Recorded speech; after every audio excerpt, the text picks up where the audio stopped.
Hello বন্ধুরা, আপনাদের স্বাগত জানাই বাংলা মেডিসিন রিভিউ ইউটিউব চ্যানেলে। তো আজকের মেডিসিন রিভিউয়ে আলোচনা করব একটি লোশন সম্পর্কে।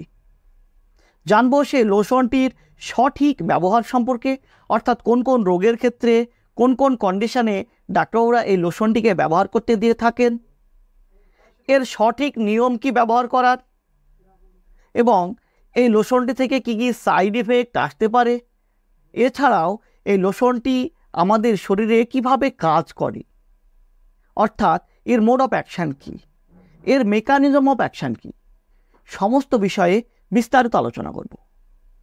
তো তার আগে আপনি যদি আমার চ্যানেলে নতুন হয়ে থাকেন, প্লিজ চ্যানেলটিকে সাবস্ক্রাইব করে সম্পূর্ণ ভিডিওটি দেখতে থাকুন।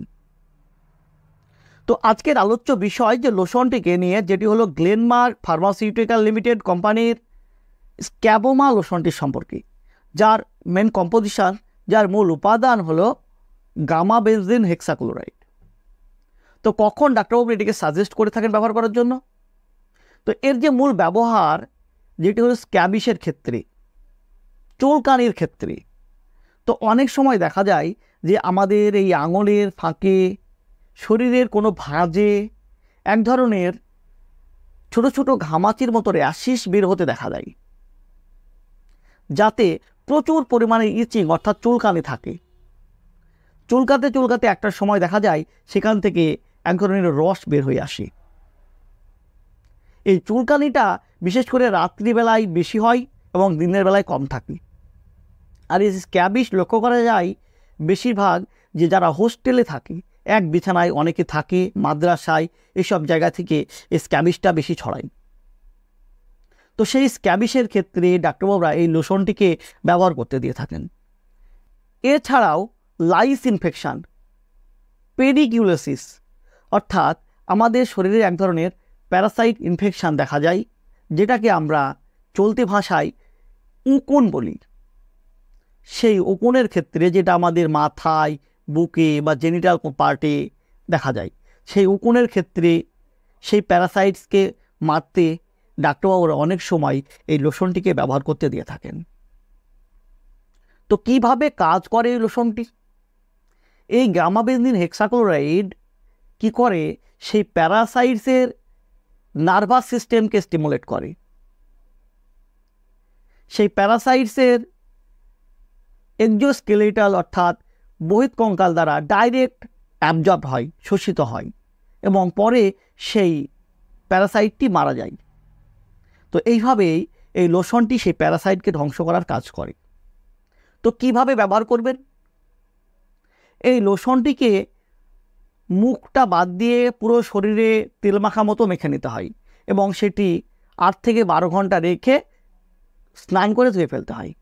এছাড়াও যদি এটা আপনি উকুন মারার জন্য অর্থাৎ লাইস ইনফেকশানের জন্য ব্যবহার করেন, সেক্ষেত্রে এদিকে তেল মাখার মতো মাথায় অ্যাপ্লাই করে এবং মাথাটিকে কিছু দিয়ে ঢেকে রাখতে হয়, এবং 8 থেকে 12 ঘন্টা পরে সেটা শ্যাম্পু দিয়ে ওয়াশ করে নিতে হয়।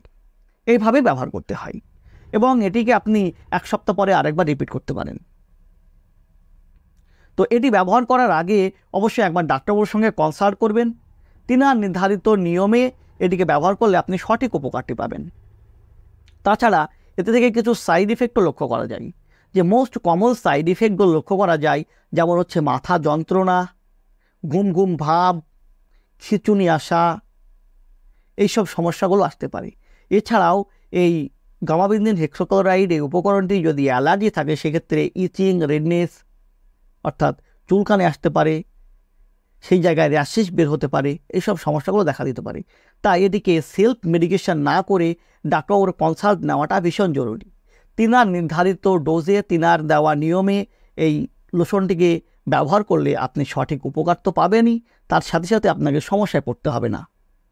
তো বন্ধুরা, যে কোনো মেডিসিন, শুধু এই মেডিসিন বলে নয়, যে কোনো মেডিসিনের ক্ষেত্রে একবার ডাক্তারবাবুর সঙ্গে কনসাল্ট করে নেবেন, এবং তিনার নির্ধারিত নিয়মে, তিনার নির্ধারিত দেওয়া ডোজে মেডিসিনটিকে ব্যবহার করবেন, ফলে আপনাকে সমস্যায় পড়তে হবে না। তো বন্ধুরা, এই ছিল স্ক্যাবোমা লোশন অর্থাৎ গামা বেনজিন হেক্সাক্লোরাইড লোশন সম্পর্কে একটি ছোট্ট ভিডিও। ভিডিওটি যদি আপনার ভালো লেগে থাকে, যদি কোনো উপকারে এসে থাকে, প্লিজ চ্যানেলটিকে সাবস্ক্রাইব করে লাইক দিতে ভুলবেন না। সুস্থ থাকবেন, ভালো থাকবেন। আবারও দেখা হবে হেলথ রিলেটেড, মেডিসিন রিলেটেড অন্য কোনো ভিডিওতে। আজ এই পর্যন্তই। ধন্যবাদ।